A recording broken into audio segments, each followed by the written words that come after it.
If you scream, no one will hear you. Marco's voice was soft. That was the worst part, how soft it was. His fist had already connected with her ribs once, and Lena Carter was pressed flat against the alley brick behind Rosario's one hand braced on cold stone, trying to remember how to breathe. The kitchen noise drifted through the door like the world was fine, like nothing was happening. His arm drew back for the second blow and she closed her eyes and thought, this is how it ends. In an alley, alone. Then a voice cut through every sound on earth, low, absolute belonging to no one she knew. Bring her to me. If this story already has you holding your breath, you're exactly where you're supposed to be. Hit that subscribe button right now. Turn on your notifications and stay with me until the very end because this story is only just beginning. And drop a comment telling me what city you're watching from. I want to see how far this story travels. The night had started the way every Tuesday night started at Rosario's fine Italian-controlled chaos dressed up in white tablecloths. Lena Carter had been on her feet for 9 hours straight. Her uniform, a crisp black shirt and a pressed apron, had long since stopped feeling crisp. Her feet ached in the particular way that only marble floors could produce a grinding pressure that started at the heel and worked its way up the spine by the end of a shift. But Lena didn't complain. She never complained. Complaining was a luxury for people whose rent wasn't 3 weeks overdue. She moved through the dining room the way she always did, quickly, quietly, efficiently, refilling water glasses before they were empty, clearing plates before guests had to ask, memorizing orders without writing them down because head waiter Patrick had told her on her first day that writing orders down made guests nervous about the quality of the establishment. Patrick said a lot of things that meant more work for Lena and more credit for Patrick, but she had learned to live with that too. The restaurant was thinning out by 10 o'clock.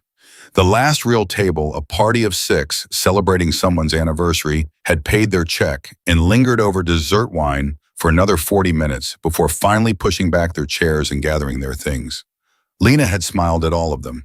She had smiled so many times tonight that her cheeks had developed a low, steady burn. Carter. Patrick appeared at her elbow, already in his street coat, keys in hand. Floors in the back hall, then you can go. The back hall, too. There was a spill near the wine storage. You know how Rosario gets. She did know. Mr. Rosario, the owner, was the kind of man who ran his finger along the baseboard molding when he came in on Wednesday mornings. She nodded, accepted the mop and bucket Patrick handed her like he was doing her a favor, and watched him walk out the front door without a backward glance. The kitchen staff left in waves after that. The dishwasher, a quiet older man named Ernesto, gave her a small wave on his way out. The sous chef, who had never once learned her name, walked past without making eye contact. And then the restaurant was empty. Just Lena, the hum of the refrigerators, the warm smell of garlic and wine soaked into the walls, and the low light over the bar that nobody ever turned off. She started mopping at the far end of the dining room and worked her way methodically toward the back. She had her earbuds in one side, only she never did both. Some leftover instinct she couldn't explain, and she was halfway through the third song on her shuffle when the back door opened. She pulled the earbud out. The sound of the alley wet pavement, distant traffic, a dumpster lid clanging in the wind, rushed in for a second before the door caught and swung shut again. Lena turned around. Marco Reyes was standing 10 feet away from her, and her stomach turned over so hard she felt it in her throat. He looked the same. That was the thing that hit her first stupidly. He looked exactly the same. Dark jacket, dark jeans, that particular way he stood with his shoulders slightly forward and his chin slightly up, like he was always about to start an argument or already winning one. His eyes found her across the empty dining room, and he smiled, and the smile was worse than anything else. "There she is," he said. Lena's hand tightened on the mop handle. "How did you get in here?" "Back lock's been broken for 3 weeks. You really should tell your boss about that." He walked forward, slowly, unhurried, like a man browsing a store. "I've been waiting outside for 2 hours, Lena. You know how I feel about waiting." "I don't have anything to say to you, Marco." "Yeah, I know you don't. I'm not here for conversation." He stopped a few feet away, close enough that she could smell the whiskey underneath his aftershave. "I'm here for my money." "I don't owe you money." $3,000 says different. That was rent money, money I put in for the apartment when we were together. "That's not a loan, that's whatever I say it is." His voice hadn't changed, still light, still almost conversational, the way it always was, right before it wasn't. I gave you time. I gave you 2 months. And what have you done? Nothing. You don't answer my calls. You don't answer your door. You think I don't know where you work. You need to leave. Her voice came out steadier than she expected. Right now, before I call someone. He laughed short, sharp, genuine. Call someone? Yeah, go ahead. He looked around the empty restaurant. Who are you gonna call? Lena Ernesto? That old man can barely lift a box. She took a step back. He took a step forward. You have gotten brave, he said. Living alone, working your little job. You think that changed something. He reached out and took the mop handle from her grip, not snatched, just took it easy the way you take something from a child and set it against the nearest table. Nothing changed. You still owe me, and I'm tired of being patient. Don't touch me. I'm not touching you. I'm talking to you. There's a difference. He tilted his head. For now. She moved a step around him and he blocked it not aggressively, just present, just there the way a wall is there. She moved the other way and he mirrored it and the smile never changed. And that was the thing she remembered most about those 2 years with Marco, the smile that stayed the same no matter what was happening below it. The back, he said quietly. Let's talk outside. Less windows. I'm not going anywhere with you. Lena, the smile finally shifted. Something harder came up underneath it. I'm asking you nicely, right now. In about 30 seconds, I stop asking nicely. You remember what that looks like? She did. She remembered exactly what that looked like. Her eyes went to the front door, 20 feet, maybe 25. The lock was a single deadbolt. She had engaged it herself when the last guest left. She could reach it, turn it be outside in 3 seconds if she ran, but Marco had played basketball in high school, and he still ran 3 miles every morning. And she knew the way, a fact that lives in your body and not your brain, that she would not make it to that door. So she made a different calculation. She went to the back. He moved behind her close enough that she could hear him breathing through the kitchen and out the service exit into the narrow alley that ran behind the row of restaurants on this block. The door swung shut behind them with a heavy click. The cold hit her immediately. She hadn't brought her coat. It was hanging on the hook inside the break room, and the October air came off the wet pavement like something with teeth. She crossed her arms over her chest and turned around, putting her back to the alley wall. Okay, she said. You want to talk? Talk. I want my money. I don't have $3,000. Then get it. I make $12 an hour, Marco. Not my problem. He moved closer. She pressed back against the brick. You think I worked this long to let $3,000 walk away? That's not how I operate. You know that. And what if I can't get it? What then? You're going to follow me forever? No. He stepped closer again, and now there was no more space between her back and the wall, and his face was 12 inches from hers, and the light from the kitchen's exterior fixture threw half his face into shadow. I'm going to give you 1 week. And if you don't have it in 1 week, I stop being the kind of man who asks. You understand what I mean by that? She understood. You can't keep doing this, she said, and her voice cracked on the last word and she hated herself for it. I left. It's over. Whatever we had, it's not over until I say it's over. He put one hand against the wall beside her head and she flinched. She couldn't help it. Her whole body registered the motion before her brain caught up, and he watched her flinch, and the watching was worse than what came after. The first shove wasn't hard. It was almost casual, palm flat against her shoulder, pressing her harder into the brick. A reminder, a punctuation mark. 1 week, he said again. Stop. The second shove was harder. Her shoulder blade hit the brick, and pain radiated down her arm, and she gasped a small, involuntary sound, and Marco's expression didn't change at all. 1 week, he repeated. I'll be in touch.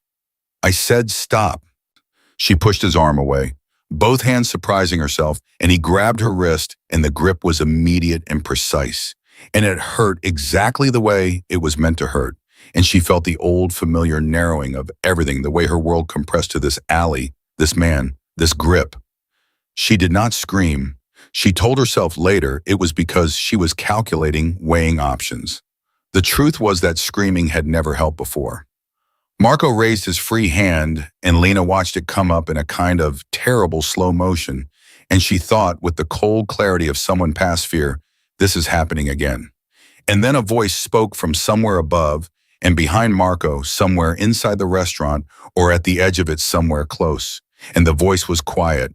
The way absolute silence is quiet, not the absence of noise, but the presence of something that makes all other noise irrelevant. Bring her to me. Marco's hands stopped in the air. Lena's breath stopped with it. For one suspended second, nothing moved. Then Marco turned around and Lena looked past him, and she saw at the service entrance, which had opened without either of them hearing it, two men in dark suits, neither of them speaking. Both of them looking at Marco with an expression that Lena did not have a word for at the time, though the word she reached for later was merciful. Because it was merciful the way the expression said nothing about what they were prepared to do and left everything to Marco's imagination. Who the Marco started. "Step back," said the man on the left, not loudly, with the same quality as the first voice economy of force. "I don't know who you think you are, but this is a private." The man on the right had moved without appearing to move, and now he was standing beside Marco, and his hand was on Marco's shoulder, and Marco looked down at that hand the way a person looks at something that shouldn't be able to exist and stop talking. "The lady is expected inside," said the man on the left. Lena looked between them. I don't, who? "Mr. Duca's compliments," said the man on the left, and held the door open, and the warmth of the restaurant's interior spilled into the cold alley like an invitation. Marco made a sound something between a protest and a question, and the man on the right's grip on his shoulder shifted just slightly, and Marco made a different sound and said nothing.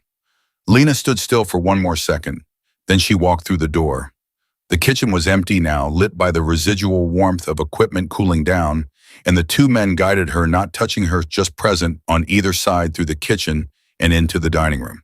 The dining room that she had cleaned and mopped and reset and believed was entirely empty. It was not entirely empty.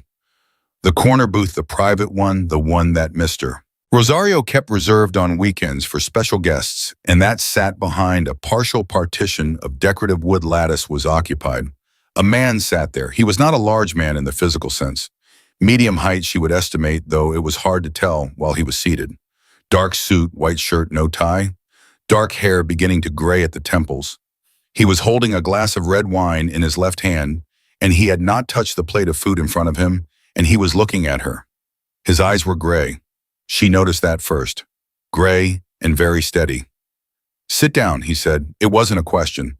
It wasn't quite an order either, not the way Marco issued orders with pressure behind them, with the threat as foundation. It was something else. It was a man who had never needed pressure because things simply arranged themselves the way he indicated. Lena sat down. Across from him on the other side of the booth, because she was not going to sit beside him, and something in his expression suggested he had anticipated this and was not troubled by it. "Are you hurt?" he asked. "I'm fine." He looked at her shoulder. She became aware that she was holding it, her right hand cupped over the shoulder blade that had hit the brick, and she made herself let go. "Your shoulder," he said. "I said I'm fine." He took a sip of wine, set it down, did not look away from her face. "What's your name?" Lena Carter. "I work here." "I know you work here." A pause. "Monsieur, how long has that man been following you?" Her throat tightened. He's just someone I used to know." "That's not what I asked." She looked at him, really looked at him, and something in the steadiness of his gaze made her want to tell the truth, which was not a sensation she was accustomed to with men she had met in the last 5 minutes. 8 months, she said, "since I left him." He nodded slowly once as if this confirmed something he had already calculated. "My name is Vincent Duca," he said. She knew the name. Everyone in this city knew the name. She had served tables 2 feet from this booth for 6 weeks without knowing it was his booth, without knowing this was his restaurant, in everything but the deed, without knowing that the reason Mr. Rosario had never raised her pay, despite her asking twice, was almost certainly because he was funneling money somewhere else entirely. The name Duca was not spoken in this city. It was implied.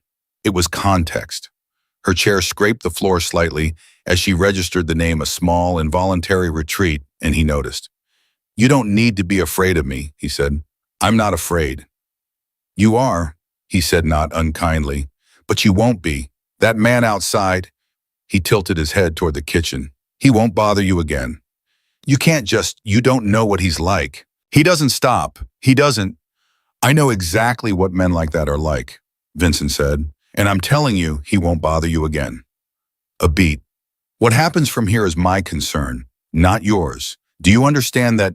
She didn't understand it. Not in the way he meant it, not yet. She understood the words individually. The sentence made grammatical sense. But the meaning behind it, the weight of what it meant for a man like Vincent Duca to call something his concern, that was a language she hadn't learned yet. Waitress, she asked. He looked at her for a moment without answering. It was not an evasive pause.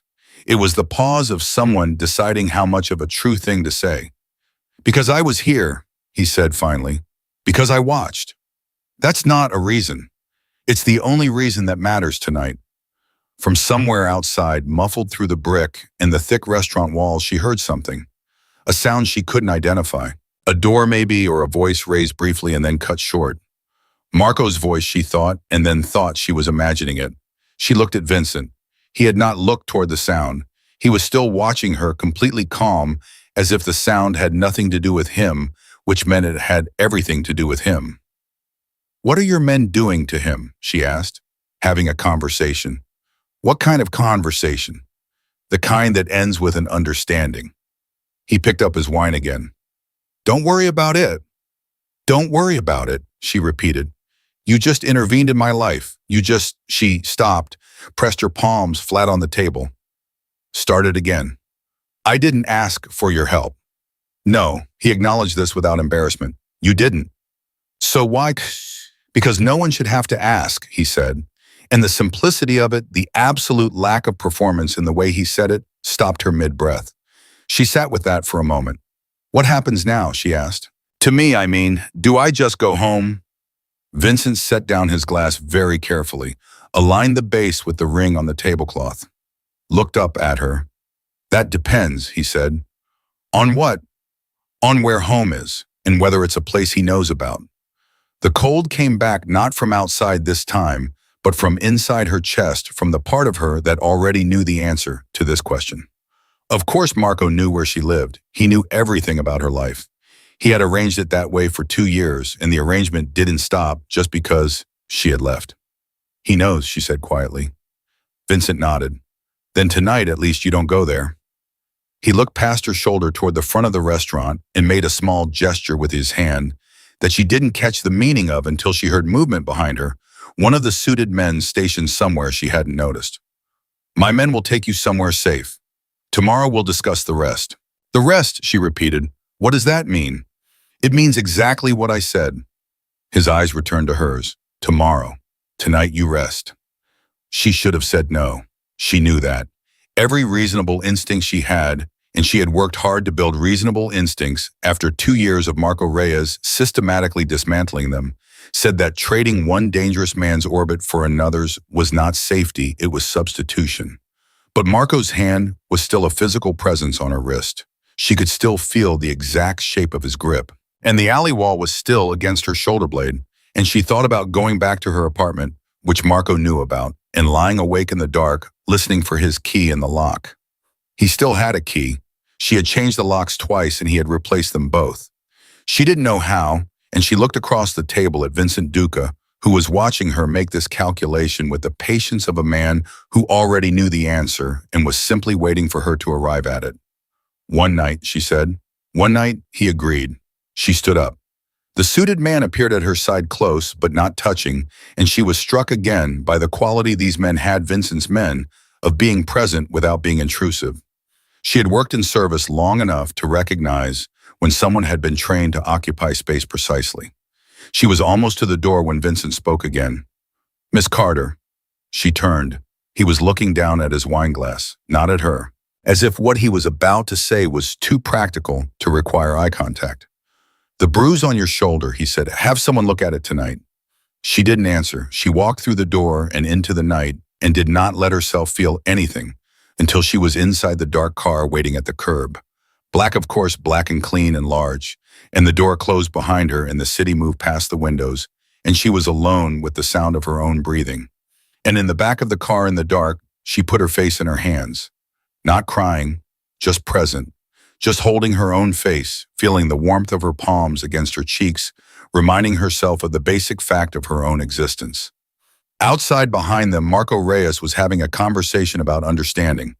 Ahead of them, somewhere in this city, Vincent Duca, controlled like a chessboard, a safe room waited for her. And somewhere between those two facts, Lena Carter was trying to figure out what she had just stepped into and whether she would ever, in any real sense, be able to step back out. The car moved through the city in silence. The man in the front seat did not speak, and Lena thought about a gray-eyed man with a barely touched plate of food and a voice that had moved through the wall of her fear like a hand through smoke.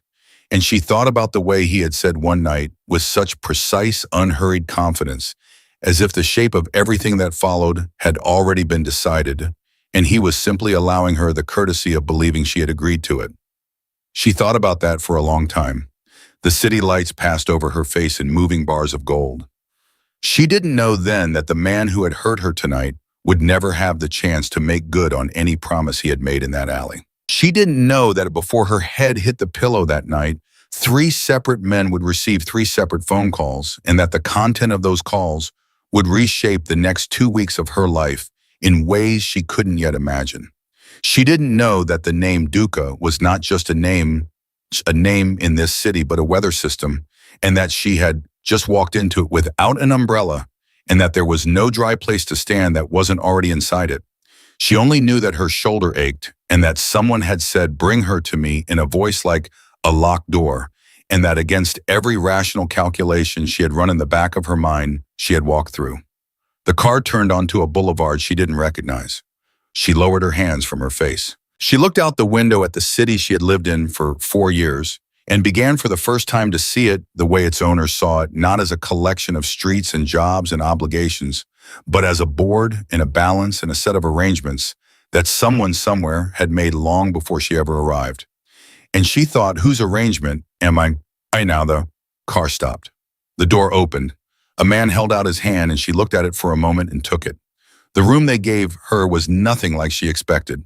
She had built a picture in her mind during the car ride, something cold and transactional, the kind of space that said you are being managed. A spare bedroom in some anonymous building. Bare walls, a lock on the outside of the door. What she got was warmth. A real bed with real weight to the blankets. A lamp with a soft bulb. A bathroom with clean towels folded in thirds. Someone had left a glass of water on the nightstand, and beside it, without comment or explanation, a small white packet of over-the-counter pain reliever. She stood in the middle of the room for a long time and looked at those 2 aspirin and felt something move through her that she didn't have a clean name for. It was not gratitude. It was something more unsettling than gratitude. It was the feeling of being seen by someone you hadn't given permission to look. She took the aspirin. She lay down on top of the covers without undressing. She did not sleep for a very long time. When she did, she dreamed about the alley, Marco's hand, the brick wall, the cold, and then the voice came in from outside the dream, low and even, and she woke up with her heart slamming and her hand pressed flat against the mattress like she needed to prove the surface was real. Gray light was coming through the curtains. Morning then, she had slept. The knock at the door was quiet, purposeful. 2 taps, then silence. "Come in," she said, sitting up. The woman who entered was perhaps 60, compact and unhurried, with close-cropped silver hair and the expression of someone who had organized complicated things for a very long time. She was carrying a garment bag over one arm and a tray in both hands, coffee toast, something that smelled like eggs, and she set the tray on the low dresser without being asked. "Mr. Duca thought you might need a change of clothes," the woman said. "There's a meeting this morning." Lena blinked. "A meeting? At 10, you have time to eat." A pause. "I'm Rosa. If you need anything, you ask me, not the men in the hall." "There are men in the hall." Rosa's expression did not change. "There are always men in the hall." She left before Lena could ask anything else. Lena sat on the edge of the bed and looked at the garment bag and the tray and the neat geometry of this morning that had been arranged for her without her input, and she thought, this is what it feels like to be a chess piece that someone has decided to keep. She ate. She changed into the clothes in the bag, a simple dark blouse, dark slacks, flat shoes in exactly her size, which bothered her more than the garment bag itself, the shoes, the fact that someone had looked at her feet and made a correct judgment. She drank the coffee standing up because sitting down felt like accepting something she wasn't ready to accept. At 9:55, Rosa appeared again and said simply, "This way." The apartment, if it was an apartment, she wasn't entirely sure what this building was occupied, what appeared to be an entire upper floor of something. She was walked down a corridor and through a door and into a room that was set up as an office with a wide desk and two chairs in front of it and bookshelves on two walls and morning light coming from a direction she couldn't quite track. Vincent Duca was standing at the window with his back to her when she entered. He was on the phone. He did not turn around immediately, and she was left in the odd position of standing in the center of a stranger's office, not quite sitting, not quite leaving, while he finished a conversation she could only hear one side of. "No," he said. Then after a pause, "I said no. That's the decision." Another pause shorter. "Then tell him I said no. He'll understand." He hung up. He turned around. In the morning light, he looked different than he had in the dim corner booth of the restaurant. More real somehow. There were lines around his eyes that the restaurant's low lighting had softened. He looked like a man who had slept fewer hours than the situation warranted and had decided not to make an event of it.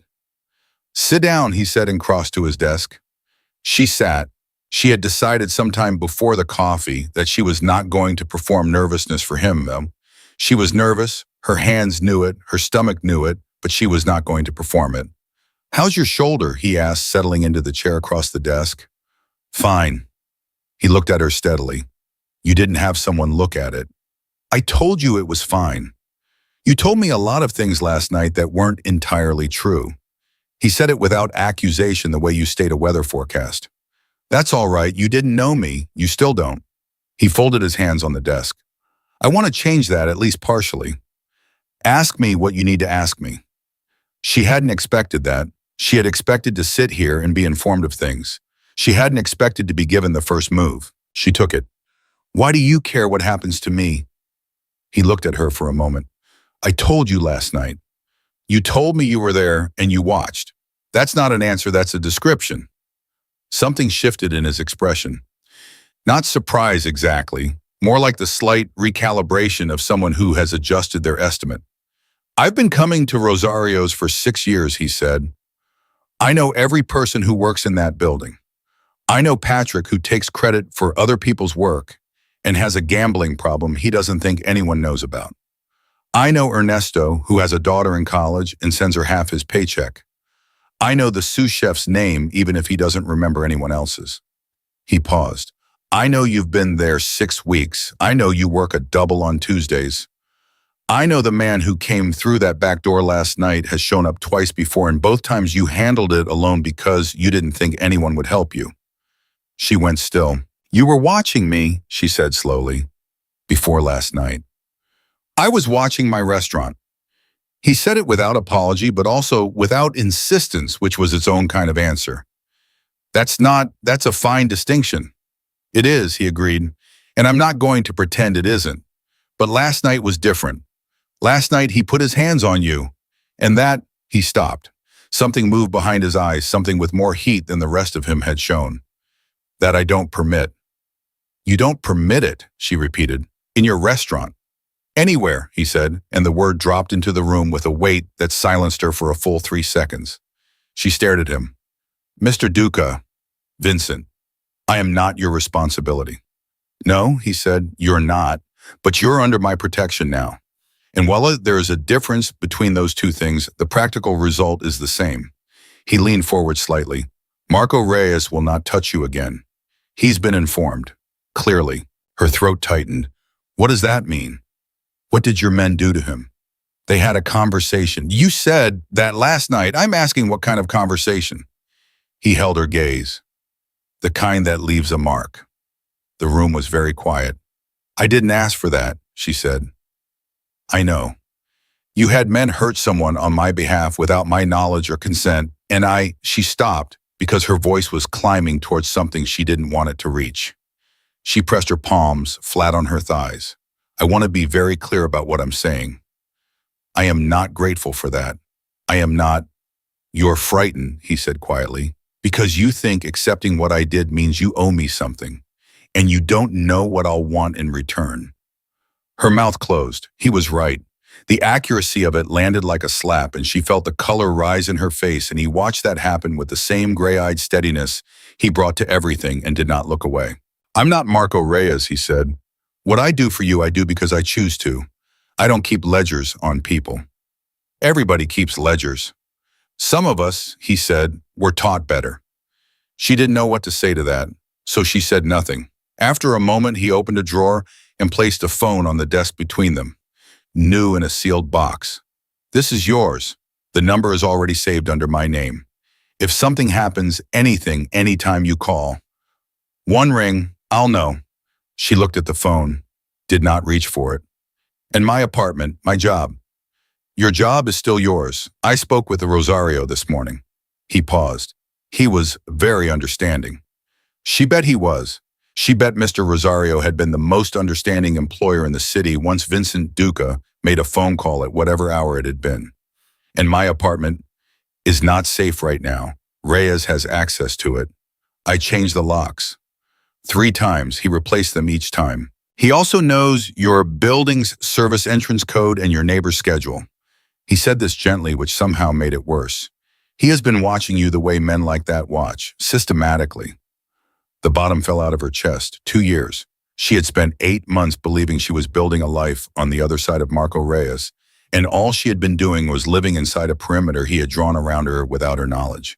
She felt sick. Not dramatically, not the cinematic kind of sick, just the genuine stomach-deep nausea of understanding something terrible. "How do you know all of that?" she asked.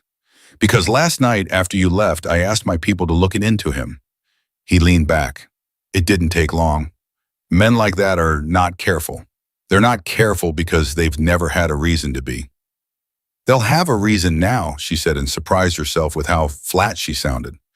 Vincent looked at her. Something in the look was almost approving. "Yes," he said, "they will."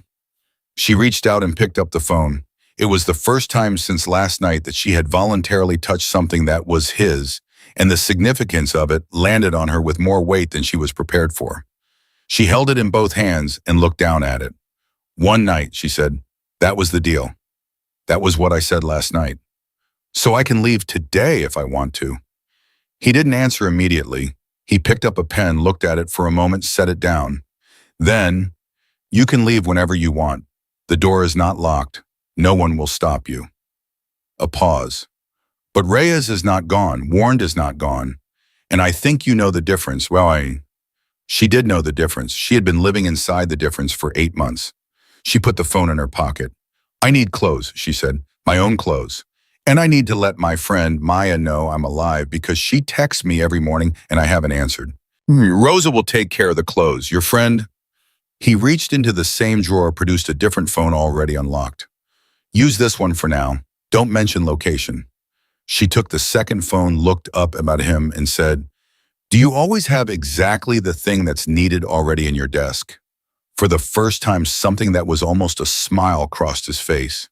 It happened quickly, like a door opening and closing in the same breath, but she saw it. "Usually," he said. She texted Maya from the second phone, "I'm okay, long night. Tell you later, please don't call," and put that phone in her other pocket and stood up, and at that moment the door to the office opened without a knock. The man who came through was younger than Vincent, perhaps mid-30s, with dark eyes and a tension in the jaw that said he had come to say something he was not sure would be well received. He glanced at Lena briefly, then back at Vincent. "We have a problem," he said. Vincent's expression did not change. "Dom. Corelli's missing." The room temperature changed. She felt it, though there was nothing physical to account for it. No draft, no shift in the light. Something in Vincent's stillness deepened, went down another level, became something different from the stillness she had seen before. "Since when?" Vincent asked. "Last night. He went to make the Hargrove delivery and he didn't come back. His phone's off. Car is still on Clement." Dom's eyes moved to Lena, again a flicker of assessment, and then back to his boss. "We need to talk." "We are talking. We need to talk alone." Vincent looked at him for one long second, and Dom held the gaze and didn't back down, and Lena understood she was watching 2 men who had known each other long enough to have a language made entirely of silences. "Miss Carter," Vincent said without looking away from Dom, "Rosa will show you the rest of the apartment. I'll find you before noon." She stood, moved toward the door. Dom stepped aside for her without speaking. She was halfway through the door when she heard Vincent say behind her, quiet and cold and entirely without performance, "Who?" And she heard Dom's answer, two words that meant nothing to her then, but would mean everything to her later, the Sorrentinos. She kept walking. Rosa was waiting in the corridor, unhurried and unsurprised, as if she spent every morning stationed outside that particular door in case she was needed. "This way," Rosa said and led her further down the corridor. Lena followed. Her mind was moving fast, running calculations behind her eyes like a program that hadn't been asked to run. Corelli, missing, the Sorrentinos. Vincent's face when Dom said it, not afraid, not even angry, just cold in the particular way that was worse than anger, the way of a man who has already begun making moves in response before he has finished hearing the problem. "She thought I walked into the middle of something I don't understand. She thought I'm not a chess piece, I'm a variable. She thought last night," he said, "the practical result was the same. Protection and responsibility.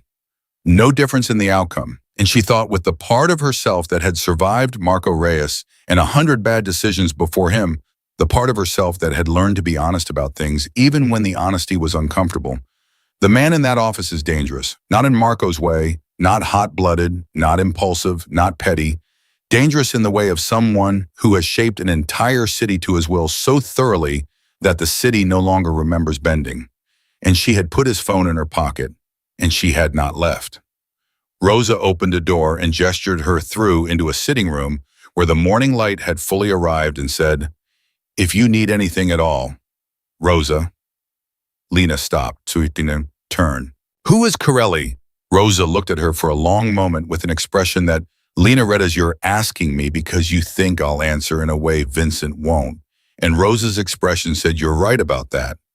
He's one of Mr. Duca's most trusted men," Rosa said carefully. "He's been with him for 11 years. And the Sorrentinos?" Rosa's expression closed gently but completely, like a book being set face down on a table. "You should rest," she said. "It's been a long night." She left. Lena stood in the morning light in a room she didn't belong to and looked at the phone in her hand, the borrowed one Maya already texted, and then looked at the other pocket, the new one, the one with one ring and his name. She thought about Corelli somewhere in the city missing since last night. She thought about the timing of it, the same night Vincent had pulled her out of an alley, the same night he had redirected his attention. She thought about what it meant when men like the Sorrentinos made a move on the same night a Mafia boss was occupied watching a waitress get beaten in his restaurant. Coincidence said the part of her that wanted to believe in simple things. Her jaw tightened. She had stopped believing in coincidence the second time Marco replaced her locks, because coincidence didn't make plans. Coincidence didn't come back, and somewhere in this building, Vincent Duca was on the phone or giving orders or doing whatever men like him did when the world reminded them of its sharper edges. And for some reason she could not entirely explain to herself and would not have admitted to Rosa, even if she could, she was not going home. She sat down in the chair nearest the window. She waited, because waiting, she had discovered, was itself a kind of decision. And she had made it. She had been sitting in that chair for 40 minutes when the door opened, and it wasn't Rosa. It was Dom. He stood in the doorway with his jacket off and his sleeves rolled to the elbow, and the look of a man who had just come from a conversation that had cost him something. He looked at her the way you look at a complication you were not consulted about. "He wants you," Dom said. "Not Mr. Duca wants you. Not Vincent is asking for you. Just he wants you direct and flat, as if the subject didn't require a name in this building." She stood up without asking why. She had learned something in the last 12 hours about the economy of questions, which ones got answered, which ones got deflected, which ones changed the temperature of the room. She followed Dom back down the corridor and through a different door than before, not the office, but a room behind it, smaller with a table and 4 chairs and a phone in the center of the table that was on speaker. And filling the room was silence that meant whoever was on the other end was listening. Vincent was standing with both hands flat on the table looking at the phone. He glanced up when she came in. "Sit down," he said. She sat. He looked at Dom. Dom closed the door. "I want you to hear something," Vincent said to her. Not an explanation, not a preamble, just that. He pressed a button on the phone and a recording began. A man's voice rough and slightly muffled, as if the recording had been made on a device in someone's pocket or under a table. The man was speaking to someone off recording, and what he was saying assembled itself in Lena's mind, piece by piece, the way a sentence in a foreign language becomes clear only after the last word lands. The man was talking about her, not by name at first, by description. The waitress from Rosario's, the one Duca pulled from the alley, and then by name. Lena Carter, former girlfriend of Marco Reyes. And the voice said with the casual cruelty of someone discussing a business asset rather than a human being that she was leverage. The recording ended. The room was silent. She realized her hands were pressed flat on the table surface, mirroring Vincent's posture without having decided to, and she made herself fold them in her lap. "Who was that?" she asked. "A man named Felix Sorrentino," Vincent said. "Younger brother. He runs communications for their operation, which means he runs their information." He paused. He recorded that conversation himself, which tells you something about his judgment. When was this recorded? This morning, before 9. She did the math. Before 9. Before Rosa knocked on her door with the garment bag and the coffee, while she was lying on top of the covers in that borrowed room, pressing her face into her hands. "They know I'm here," she said. "They knew before this morning. They knew last night." He finally pulled out the chair across from her and sat down, and she noticed that he moved like someone whose back hurt carefully without showing it, but the care was there if you knew to look. "This is what I need you to understand. When I brought you here, I made a statement. In this city, when I do something, it means something. It changes the board." "I changed the board," she said, "by existing. By existing in proximity to me, yes." He looked at her steadily. "I'm sorry for that." She hadn't expected the apology. It landed wrong not because it was insincere, but because it was real, and she didn't have a prepared response for real apologies from men like this. "What do they want?" she asked. "What they've always wanted, pressure, a reason for me to move wrong." He leaned forward. "Corelli is still missing. The Sorrentinos have him, or someone they work with does. This is not coincidence." "I know it's not coincidence," she said, and she told him briefly without drama the thought she'd had in the sitting room. The timing. The same night. His attention divided. He listened without interrupting. When she finished, he was quiet for a moment. "You figured that out sitting alone in a room with no information," he said. "I figured out that Marco didn't stop because I wished hard enough. Same principle." Something moved in his face. Not the almost smile from before. Something with more weight. "You're smarter than you've been allowed to be," he said. The sentence hit her somewhere unguarded, and she looked away from him toward the phone in the center of the table. Safer to look at the phone. Dom, who had been standing by the door without speaking, said, "We need to move on, Corelli, by tonight. Every hour is a message." "I know what every hour is," Vincent said without looking at him. "And the girl, her name is Lena." Dom stopped. It wasn't a rebuke, it was just a correction, factual, delivered in exactly the same tone as everything else Vincent said. But Dom stopped and recalibrated and said, "And Lena, what's the plan?" Vincent looked at her. She had the feeling this was not entirely a courtesy, that he was actually asking, that the question was real. "What do you want to do?" he said. She laughed, short and without humor. "I want to go back to 6 weeks ago and pick a different restaurant to apply to." He waited. She looked at her hands. "I can't go home. I can't go to work, not if they're watching the restaurant. My friend Maya lives 40 minutes away, and I'm not going to pull her into this." She paused. "And you need to find Corelli, which means you need everyone focused on that, not on moving me around the city. You're suggesting you stay here. I'm suggesting the practical option is for me to stay out of the way in a place that's already secured so you can do what you need to do." She looked up. "I'm not suggesting it because I want to. I'm suggesting it because it's the math." He looked at her for a long moment. Then he said to Dom, "Have Rosa set up the East Room." Dom left. In the silence that followed, Lena asked the question she'd been building toward since the recording ended. "What are they going to do with me as leverage? What's the actual move?" "They'll try to take you," Vincent said, "or threaten to. Create a situation where I have to choose between protecting you and responding to the Corelli problem." He folded his hands on the table. "It's not a bad strategy. from a distance. What's wrong with it up close? They don't know you, he said. They think you're a variable I picked up impulsively. A woman in an alley, a soft spot. His eyes were very direct. They don't know that you're the kind of person who does math while everyone else is still processing the problem. She felt the back of her neck get warm. She refused to examine why. Don't compliment me, she said. It makes me suspicious. Good instinct, he said. In general, not currently applicable. He stood up. Stay close to Rosa today. Don't open any doors yourself. If your phone rings with a number you don't know, you bring it to me immediately. Don't answer it. What if it's Marco? His expression went flat in a way she hadn't seen before. Not cold, colder than cold, past the temperature where cold is still a feeling. Marco Reyes will not be calling anyone for some time, he said. She started to ask and then decided she didn't want the specific answer to that question and closed her mouth. He was almost to the door when she said, Vincent. He stopped, turned, and she noticed she couldn't help but notice that he had responded to his own name from her in a way that was slightly different from the way he responded to Dom saying it, to Rosa saying it. A slight additional attention, a fraction of a degree more present. She told herself she was imagining it. Why Corelli, she asked. Out of everyone in your organization, why take him? Vincent was quiet for 3 seconds. Because he's the closest thing I have to a friend, he said, and then he walked out.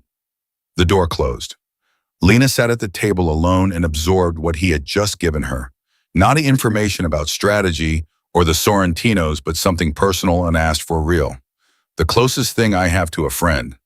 Said without self-pity or performance, just as a fact, the way you state a fact that you've known long enough that it stopped hurting.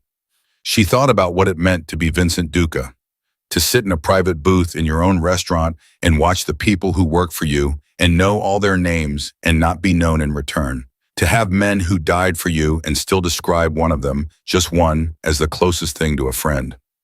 She thought she had been alone. In the 8 months since Marco in the apartment with the replaced locks, she had thought of herself as alone.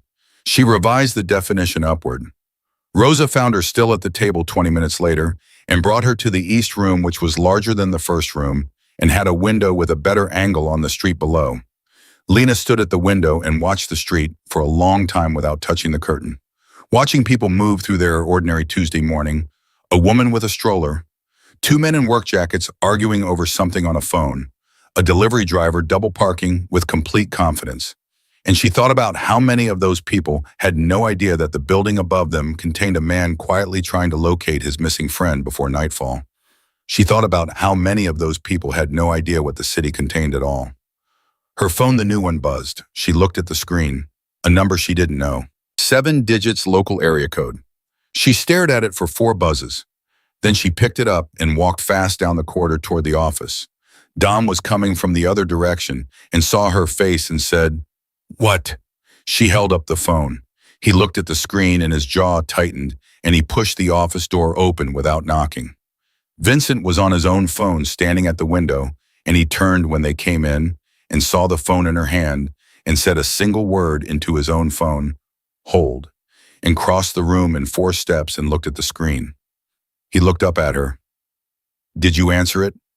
"No, you said don't answer." He took the phone from her hand, his fingers briefly covering hers in the transfer, and he pressed accept and put it to his ear and said nothing. Just listened. She watched his face. It was the most information she had ever gotten from watching a human face say nothing. He went very still. Not the usual stillness. Something underneath that, a stillness that came after stillness. The kind that meant the stillness before it had been a performance of calm, and this was the real thing. Then he said in Italian 3 words she didn't understand. Then he hung up. He handed her phone back to her. He looked at Dom. "Corelli's alive," he said. "They want a meeting." Dom exhaled. "We're neutral ground. They suggested St. Anthony's." A pause. "Which means they want the optics of a church more than they want the actual ground. Tonight at midnight." "That's theater," Dom said. "That's the Sorrentinos showing off. I know." Vincent looked at Lena. "Did you hear all of it?" she said. "They called my phone." "Yes. They used me to make the call. They used my number specifically." She paused. "That's also theater. They wanted me to bring the phone to you. They wanted you to know they had the number. Yes, he said again, which means someone gave it to them. But she let that sit for 1 second. You gave me that phone this morning. Between this morning and noon, someone told the Sorrentinos the number. She looked at Dom and she was not accusatory about it, just direct. Who else was in the room when he gave me the phone? Dom's eyes went cold. Don't. I'm asking a question. She's right to ask, Vincent said quietly. Dom turned to him. You're going to let her? She's right to ask, Vincent repeated.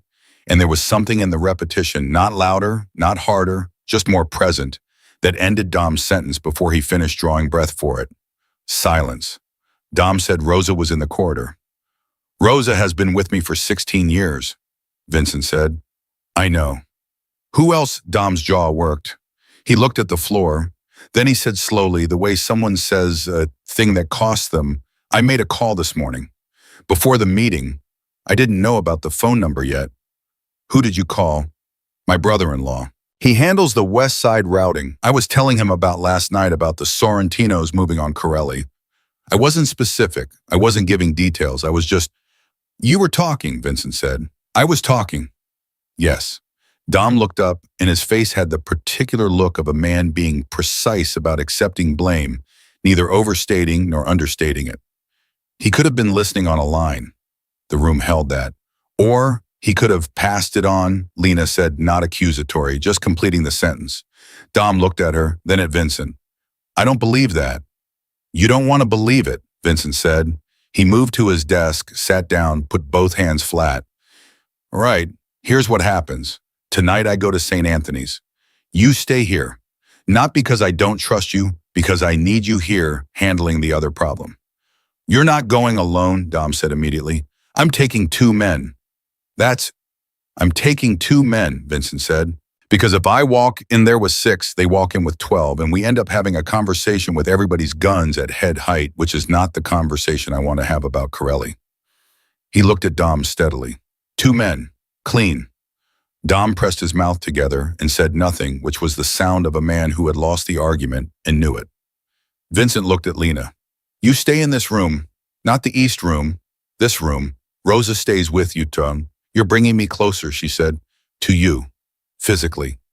Yes. Because the East room has a window angle on the street. A pause, though. Yes. She absorbed this. The fact that he was moving her away from the window rather than to a more secure location deeper in the building meant he wanted her in a room with fewer access points, fewer angles. The office had 1 door and no exterior windows. He was not protecting her from discomfort. He was protecting her from a shot. They might move tonight, she said. While you're at the church, both things at once. That's the calculation I'm making, yes. She looked at him and he looked at her, and the thing between them in that moment was not romantic and not simple. It was the terrible intimacy of 2 people who have arrived at the same dark understanding simultaneously and are deciding whether to speak it aloud. She spoke it. Corelli might not be the point, she said. Corelli might be how they get you out of the building. Vincent's expression didn't change, but his hands still flat on the desk pressed down slightly, the knuckles shifting white. I know, he said, and you're still going. He's been with me for 11 years, Vincent said, and yes, I'm still going. She thought of what he'd said that morning, the closest thing I have to a friend. She thought of the flat, factual way he'd said it, as if friendship were a category he'd largely filed under theoretical. She thought of what it meant to go to a midnight meeting in a church for someone you described that way. Not with heat or drama, just going. Because you said you would. Because the alternative was the kind of man he had apparently decided a long time ago not to be. She said quietly, be careful. He looked at her for a moment. I'm always careful. I mean it differently than you mean it. He was still for 3 seconds.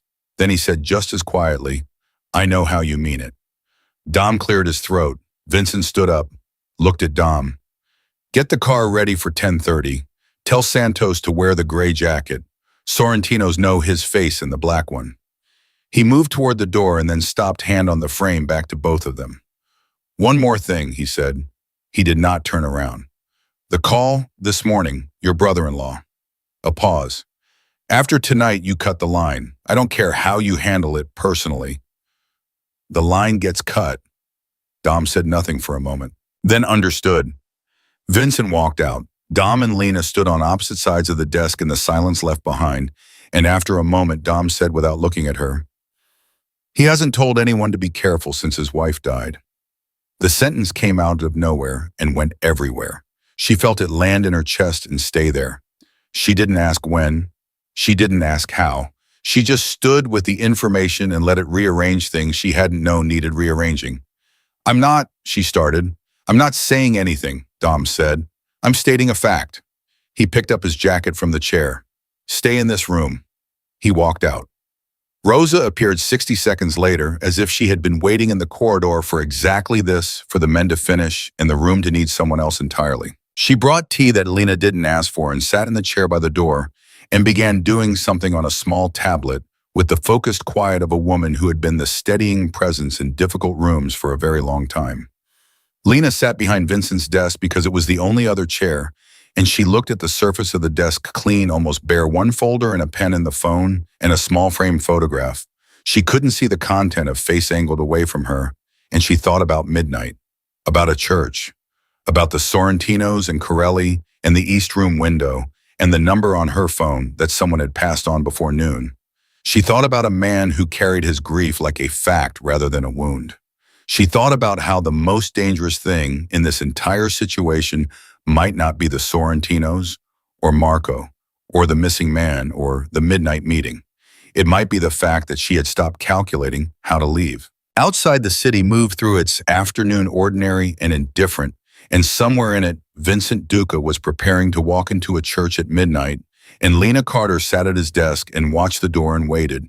And the waiting, as she had already learned, was itself a kind of answer. The hours between afternoon and 10:30 move the way hours move when you are waiting for something that might go wrong, not slowly exactly, but with a kind of false bottom, each minute feeling like it should have been longer.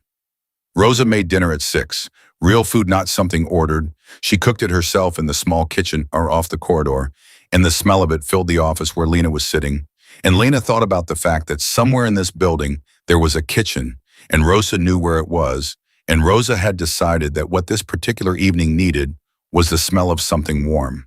It was the most human thing that had happened in the last 30 hours, and Lena felt it in her throat. She ate at Vincent's desk. Rosa ate in the chair by the door. They didn't talk much. Rosa was not a woman who filled silence because silence made her uncomfortable. Lena was starting to appreciate that about her.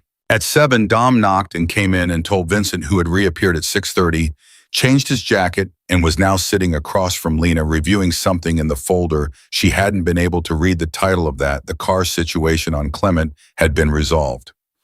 "The car," Lena said after Dom left. "Corelli's car. You had someone move it." "I had someone look at it first," Vincent said, without looking up from the folder. "There was a phone under the seat. Burner. 3 calls all to the same number, all made in the 24 hours before Corelli disappeared." She set her fork down. "He called them. Or they called him and he answered, which is almost the same problem." He closed the folder. "Corelli has worked for me for 11 years. He has also been sending money to a woman in Naples for 11 years, a woman I didn't know about." The room got very quiet. "Someone found the woman," Lena said. "Someone found the woman," Vincent confirmed, "and used her. And Corelli made 3 phone calls trying to protect her, and the 4th call he couldn't make because by then they had him." He looked at his hands for a moment. "He didn't betray me. He tried to protect someone he loved, and they used that against him." A beat. "That's almost worse." "Why worse?" "Because there's nothing to be angry at," he said, "and anger is useful. It's directional." He looked up. "What do you do with grief that has nowhere to go?" She thought about 2 years with Marco, about the particular helplessness of being hurt by someone you had chosen and continuing in some fractured part of yourself to make excuses for the choosing. "You carry it," she said, "until you can put it down somewhere." He looked at her for a long moment. "Yes," he said, "that's exactly it." On at 8:15, Dom came back and said there was a problem with Santos. Not a danger problem, a practical problem, a last-minute conflict that meant Santos couldn't be one of the 2 men for tonight. He needed a replacement. Vincent named someone. Dom nodded and left. And in the 30 seconds of the exchange, Lena had watched Vincent's face go through 3 precise calculations: the replacement's reliability, the optics of the change, whether the Sorrentinos would know Santos was supposed to be there, and read the substitution as weakness, and she had watched him land on the answer before Dom was through the door. She said, "You've been doing this so long that the calculations are automatic." He looked at her. "What calculations?" "All of them. You ran 4 variables in 20 seconds just now while answering Dom." He was quiet for a moment.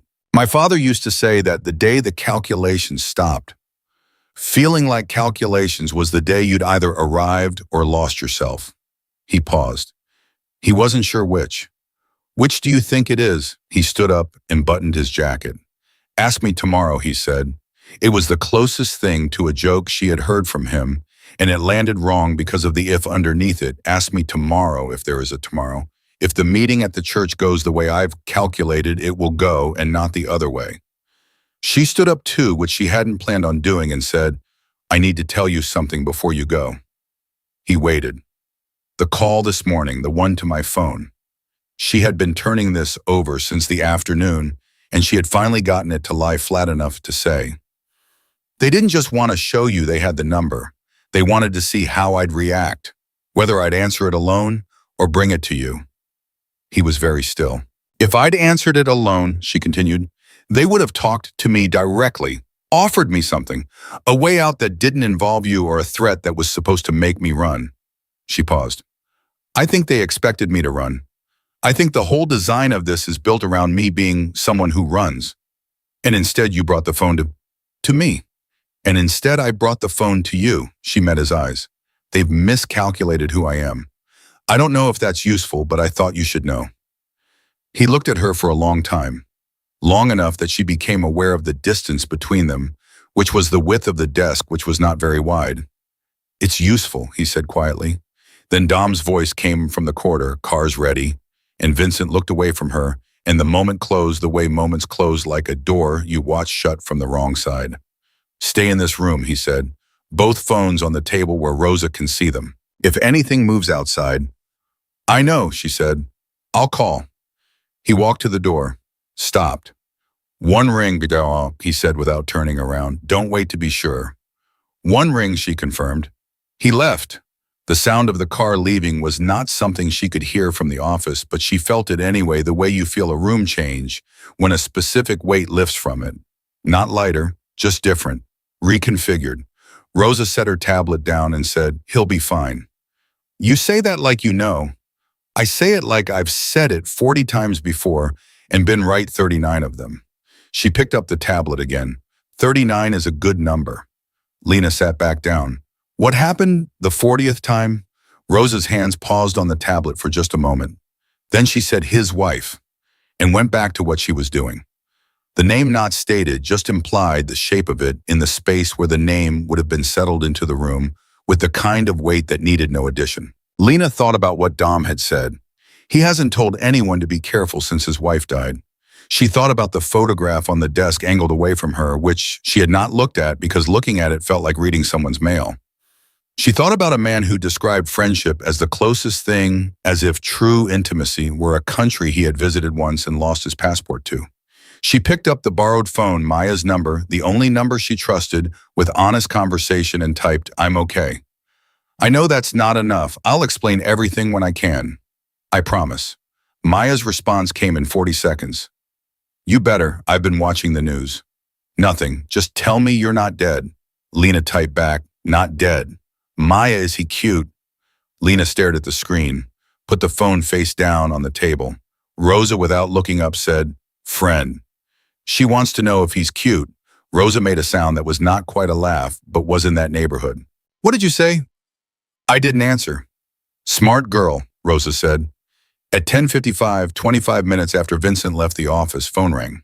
The landline, which Lena had not known was a landline because it was a single slim device on the corner of the desk that looked like a design object rather than a communication tool.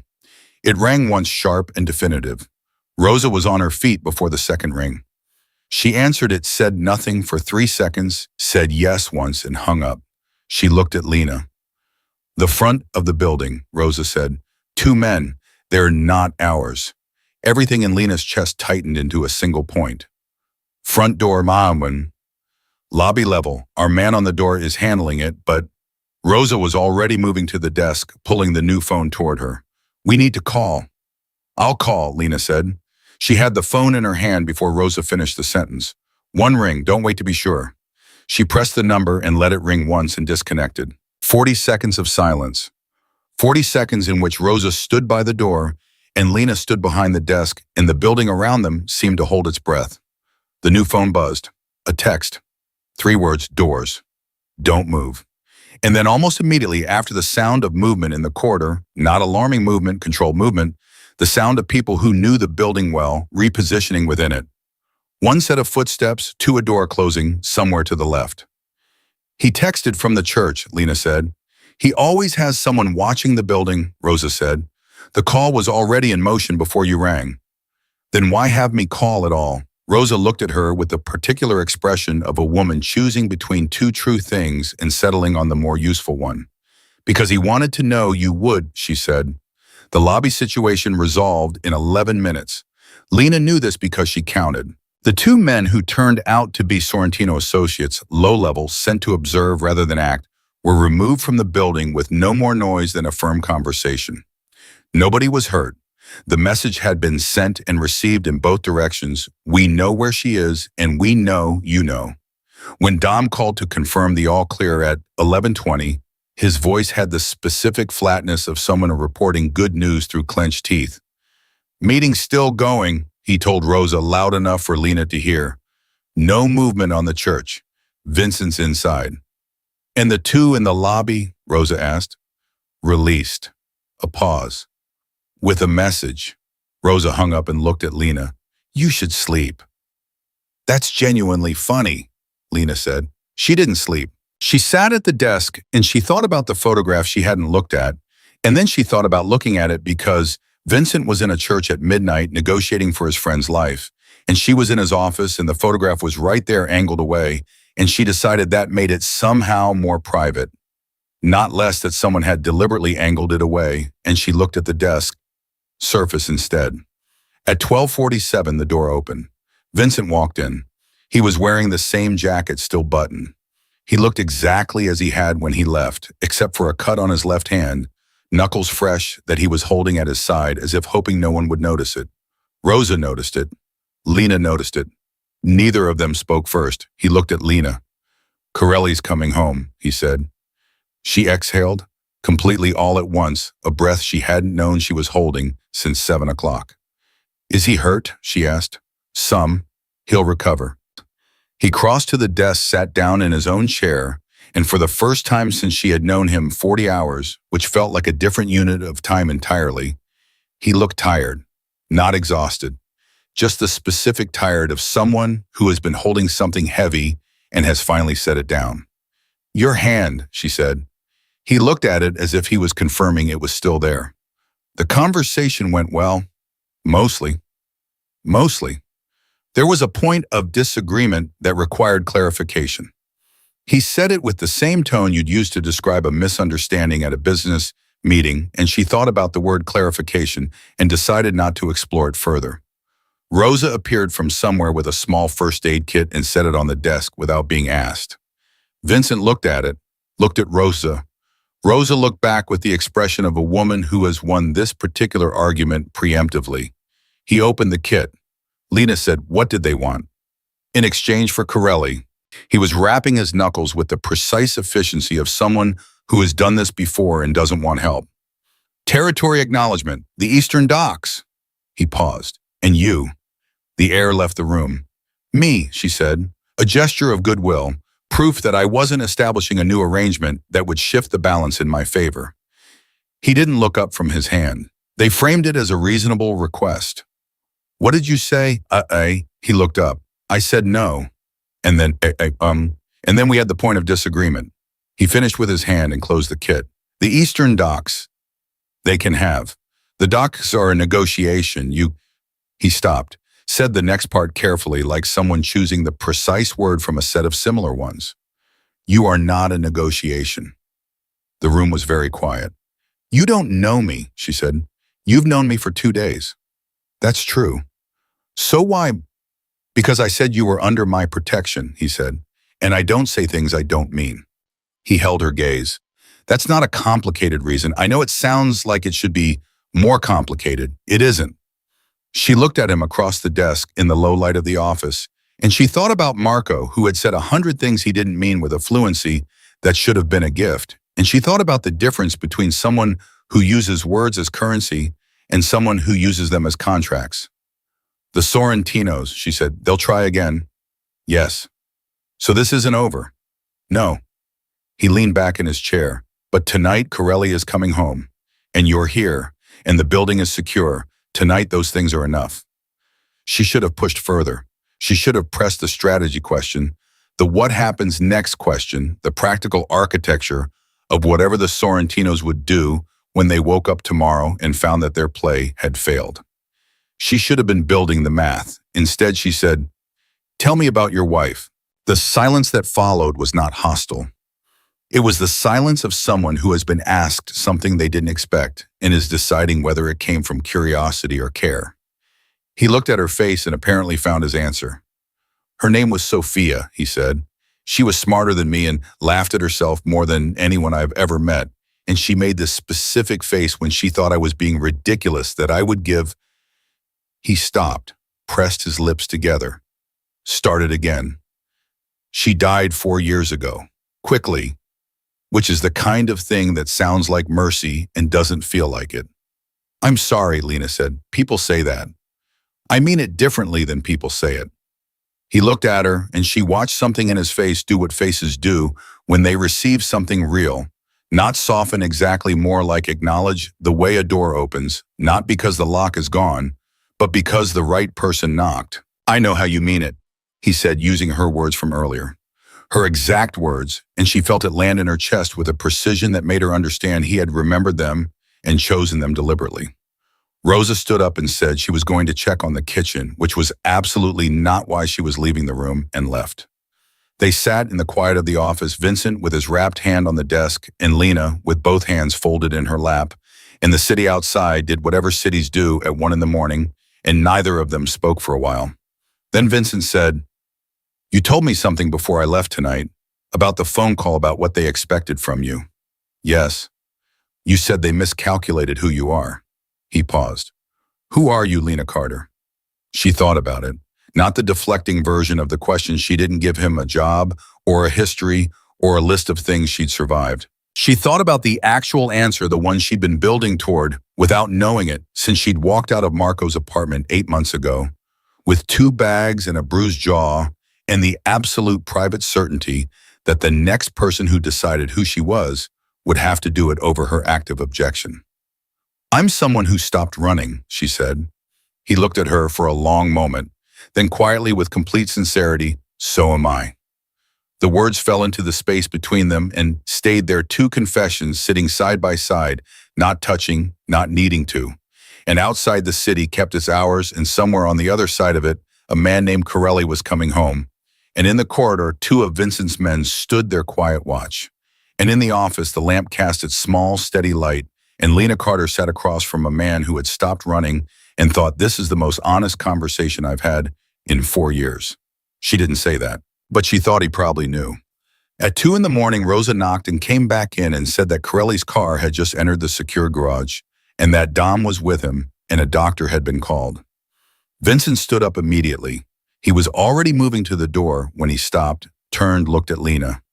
"Get some rest," he said. "You too," she said. "After." He nodded once, walked out. She sat alone in his office for a moment, and then she looked at the desk and she looked at the photograph, and this time she reached forward and turned it gently toward her. A woman laughing at something outside the frame of the picture, her head slightly back, her eye bright, a hand raised as if she had just made a point and was delighted by it. Dark hair, a face that had clearly just been doing something it loved. Sophia. Lena looked at the photograph for a long time. Then she set it back exactly as it had been angled away, private, the way someone had left it. She stood up, walked to the door. In the corridor, the 2 men were in their places. One of them nodded at her, which was more acknowledgement than she'd gotten yesterday, and she thought they're deciding who I am too. They're watching me make decisions. She went to the east room, which she had been told not to use, and she stood at the window for a moment and looked down at the street, and then she stepped away from it because Vincent had moved her from this room for a reason, and his reasons had been right so far, and being right was something she respected more than anything else about him. She went back to the office. She sat in the chair by the door where Rosa usually sat. She waited, not because she was afraid, not because she had nowhere else to go, but because somewhere in the last 40 hours she had stopped measuring her presence here in terms of exits, and that was either the best decision she had made in years or the most dangerous one. And she found sitting in the chair, in the quiet with the city outside and the photograph on the desk, and the smell of Rosa's dinner still faintly in the air, that she was no longer sure there was a difference. Corelli came through the door at 2:17 in the morning, looking like a man who had spent 3 days being reminded of his own fragility. He was walking on his own, which Lena understood from the way Dom hovered at his left shoulder without touching him was significant, that the walking on his own was something Corelli had insisted on. Something he had needed the way you need to prove a thing to yourself before you can let anyone else see you. He was older than she'd imagined, mid-50s, with the build of someone who had once been very strong and was still strong in the structural sense in the bones, even when everything on the surface was telling a different story. He stopped when he saw her. His eyes went from her to the office door and back again, and she understood he was calculating, who is this woman? Why is she in the corridor at 2 in the morning? What does her presence here mean about what he had missed while he was gone? You must be the waitress, he said. His voice was rough, not from damage, but from the particular roughness of a man who had been through something and had not yet slept. Lena, she said, Carlo Corelli. He looked at her for another moment. He moved you out of the East Room. Yes. Good. He said it with the weight of someone who knew exactly why. Then he moved past her toward the room Dom was guiding him to, and then he stopped again, one hand on the doorframe back to her, and said without turning around, He doesn't do that. Move people, in case you didn't know. She didn't answer because she didn't know what answer would be accurate. Corelli went through the door. Dom closed it behind them. She stood in the corridor alone for a moment. Then Vincent appeared from the stairwell. He had come from the garage level. She realized he had gone down to meet the car himself, and he looked at her, standing in the corridor, and said, You're not in the office. I came out when I heard them come in. He looked at the closed door, back at her. Something moved across his face that was too complex and too fast to name. So, how did he look to you, Mom? He asked. Already, she said. But the kind of tired that sleeps. He absorbed this, nodded once slowly. Yes, he said. That's right. They stood in the corridor together and the building was quiet around them, and she became aware that this was the closest they had physically been since the restaurant, since the booth, since the 2 feet of table between them, and that neither of them was moving to change it. Come inside, he said finally. Not the office. He gestured toward a door she hadn't been through yet, further down the corridor. She followed him into a smaller room, a sitting room she understood from the shape of the furniture, and he turned on a single lamp and she sat on the end of a couch and he sat in the chair across from it and he said, Tell me what happened tonight, from your side. Everything. So she did. She told him about the lobby call, about the 2 Sorrentino men, about calling him exactly once and waiting. She told him about Rosa's comment, 39 out of 40, and the way she had counted 11 minutes while the lobby situation resolved. She told him all of it in sequence, not dramatizing, just reporting the way she had learned to report things when reporting accurately mattered more than how she sounded. He listened without interrupting. When she finished, he said, You weren't afraid. I was afraid. But you didn't let it make the decisions. I learned that from someone, she said, recently. He looked at her. You're going to have to stop doing that, he said, saying things like that. Why? Because it makes it harder to keep the correct distance, he said, and he said it plainly without embarrassment, the way he said most true things, and she felt it travel through her and settle somewhere below her sternum. She should have let it go. She should have nodded and accepted the distance as defined and reasonable and moved on. Instead, she said, How much distance is correct? He was quiet. His hand, the wrapped one, was resting on the arm of the chair, and she could see the edge of the bandage, and she thought about the word clarification he had used to describe whatever had happened at the church. And she thought about a man who went to midnight negotiations for someone he called the closest thing to a friend. "I don't know anymore," he said. That's the honest answer. She sat with that. Then his phone buzzed. He looked at it. His expression changed, not dramatically, not visibly to anyone who didn't know how to read him now, but she knew how to read him now. 48 hours of watching a man's face be the only available text. And what she read was, "This is not expected." "What is it?" she asked. He looked up. "Dom's brother-in-law." She went still. "He's at the building entrance," Vincent said, "alone. Says he needs to speak to me directly." "That's a trap," she said immediately. "Yes," Vincent said. "Probably."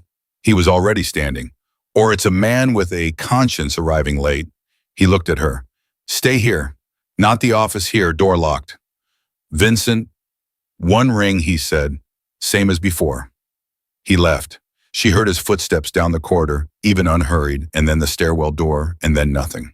She sat with both phones in her lap and counted her own heartbeats and tried to decide whether the feeling in her chest was fear or something that had graduated past fear into a new category she didn't have a word for yet. The locked room lasted 4 minutes. Then she unlocked the door and stood in the corridor and listened.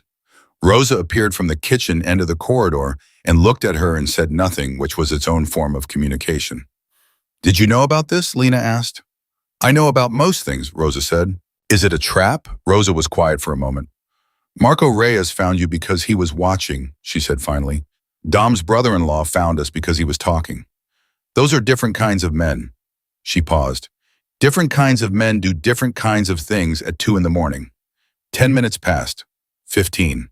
Lena stood in the corridor with the phone in her hand and did not press the number because nothing had moved wrong. No sound, no signal, just the building breathing around her. At the 20-minute mark, the stairwell door opened. Vincent came through first. Then Dom, who looked like a man being reconstructed from the inside out, the scaffolding visible. Behind Dom, a man Lena had never seen. Late 40s heavyset, with the look of someone who had made a decision that had cost him everything and was now standing on the other side of it, waiting to find out if it had been worth anything. Dom's brother-in-law. She knew him by the resemblance and by the guilt. He looked at Vincent and said, "I didn't know what they had planned. I want to be clear about that first." "Be clear about everything," Vincent said. "In order." The man's name was Sal. She learned Sal Greco talked for 22 minutes.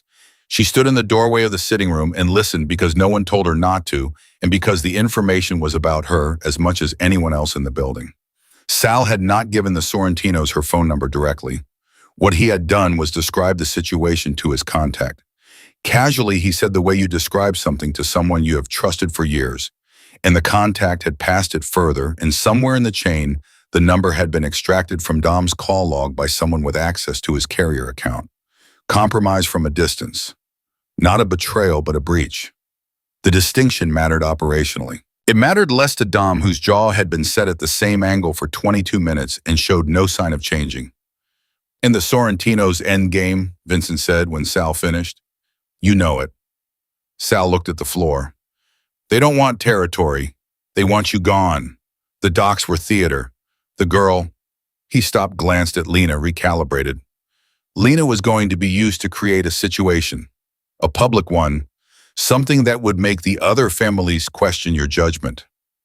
"A man who compromises himself for a woman," Vincent said flatly. "That's how they framed it, yes." Lena thought they never counted on the woman not being a compromise. "And Corelli," Vincent asked, "proof of concept. Show that you could be drawn out, that you had a soft spot large enough to walk through." Sal finally looked up. "I'm here because they told me tonight what the second half of the plan was. The part that comes after the church meeting failed." A pause.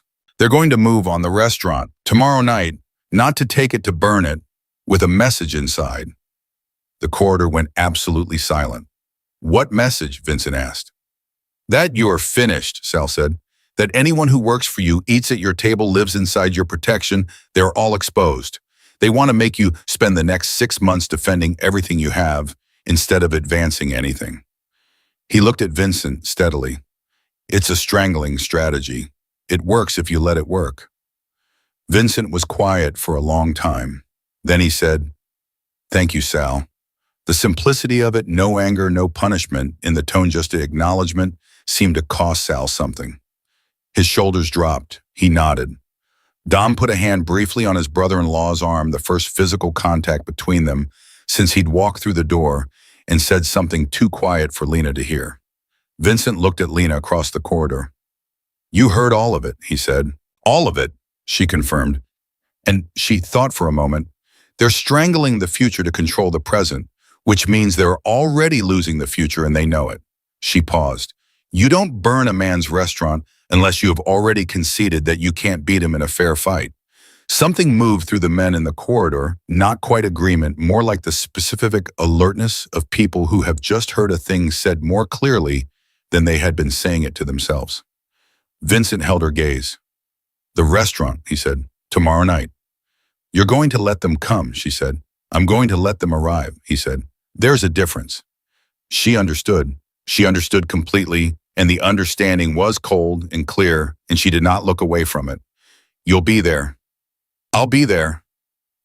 She stopped, started again. "What do you need from me?" He crossed the corridor and stopped in front of her, close enough that she had to look up slightly to hold eye contact, and he said, "Nothing that puts you in that building." "That's not what I asked." "I know what you asked." His voice was low. "I need you here, safe. Not because you can't handle yourself, I know you can. Because if something went wrong there, and you were in it," he stopped, his jaw tightened. "I need to be able to think clearly tomorrow night. That requires knowing exactly where you are."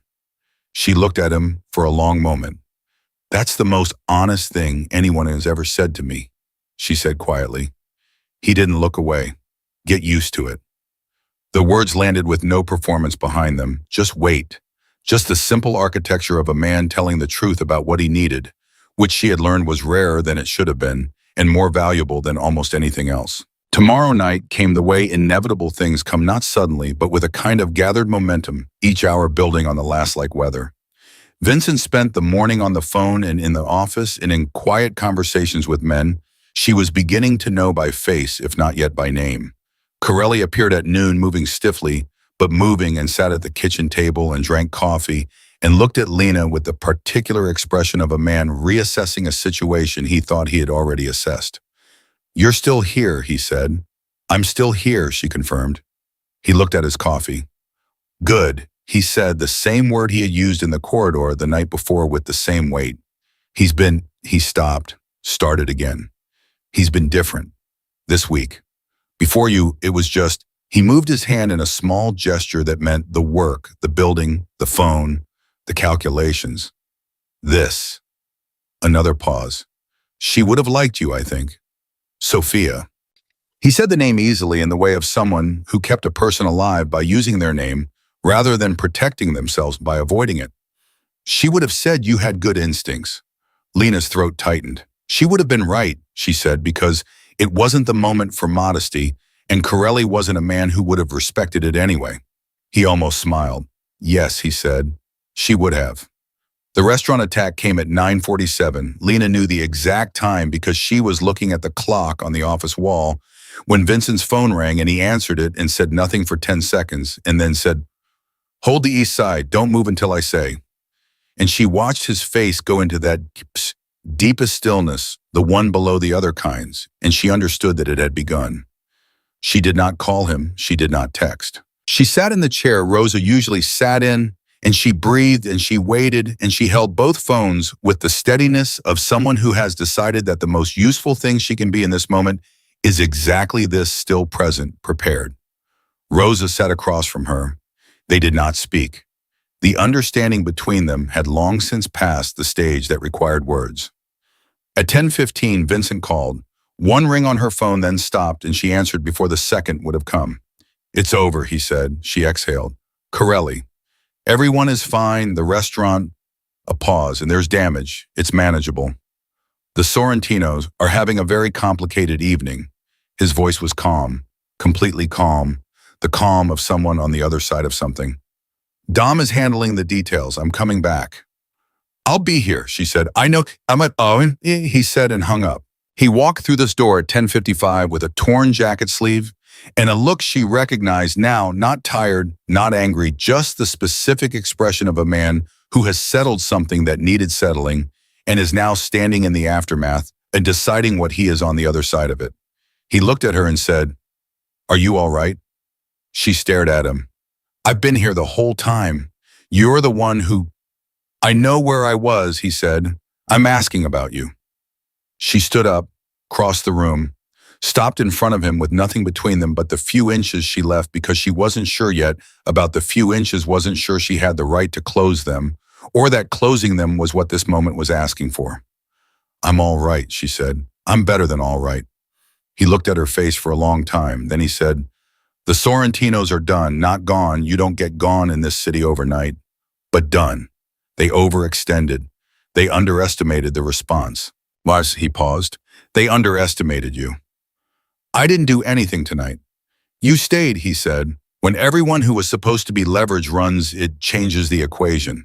You change the equation just by being here, just by not being what they expected." He paused. "That's not nothing. That's everything in this kind of work." She thought about what she had told him 2 days ago. "I'm someone who stopped running." And she thought about the way he had answered, "So am I." "What happens now?" she asked. "To me? To this?" He was quiet for a moment. The honest quiet she had learned was not avoidance, but precision, the pause of a man choosing the right word because the wrong one would be worse than silence. "You can go back," he said. "Your apartment is secured now. Reyes won't return to it. I can promise you that with certainty. Your job at Rosario's is yours as long as you want it." He paused. "You can go back to your life, and I will make sure it is safe. That's a real offer. No strings." "I know it's real," she said. "You don't say things you don't mean." "No." "And if I don't go back," she asked, "if I stay not here, not in this building necessarily, but in proximity to you, to what you are." She stopped. "What does that look like?" He looked at her with the gray eyes that had been the first thing she'd noticed about him and were now the things she knew best, and he said, "Honest, complicated, worth it. A beat. At least from where I'm standing." She thought about the alley, the cold brick, Marco's hand and the voice that had come out of the darkness, "Bring her to me," and the way she had walked through the door and straight into the life she had been standing on the edge of without knowing it. She thought about the phone with one ring, the shoes in exactly her size, 39 out of 40, Sophia laughing in a photograph head back, delighted by her own point. She thought about a man who had watched his restaurant from the shadows for 6 years and learned the name of every person in it, and she thought about what that said, not about control, but about the particular loneliness of someone who cares from a distance, because getting closer has cost him everything before. She thought about how she had sat in his chair and waited and not left, and how the not leaving had been the truest thing she'd done in 4 years. "From where I'm standing," she said quietly, "it looks the same." He reached out slowly, giving her every opportunity to read the motion and respond to it how she needed to, and took her hand, his wrapped knuckles against her palm. The gentleness of it was almost more than she could hold. "Then stay," he said, simply, finally, like a man who has been carrying a question for a long time and has finally found the right person to give it to. She looked at their hands, looked up at him. "Okay," she said, not a grand declaration, not a surrender or a rescue, just a woman who had stopped running, standing in a room with a man who had done the same in a city that was neither innocent nor simple, deciding that some things, real things, honest things, the kind that cost you something to hold, were worth choosing even when the math was hard. Outside, the city kept its indifferent hours. Inside, Rosa made tea no one asked for. Down the corridor, Corelli slept. Dom drove through the pre-dawn streets, handling details that would never be spoken of in any language above a whisper. And in the office with the low lamp and the angled photograph and the desk where decisions were made that shaped the lives of people who would never know a decision had been made. 2 people who had each survived the specific damage of being underestimated, stood side by side in the quiet and did not let go. Lena Carter had walked into the dark on a Tuesday night, looking for nothing but the end of a shift. She had found something that did not have a clean name, in a life that did not have clean edges, with a man who had never once told her it would be easy.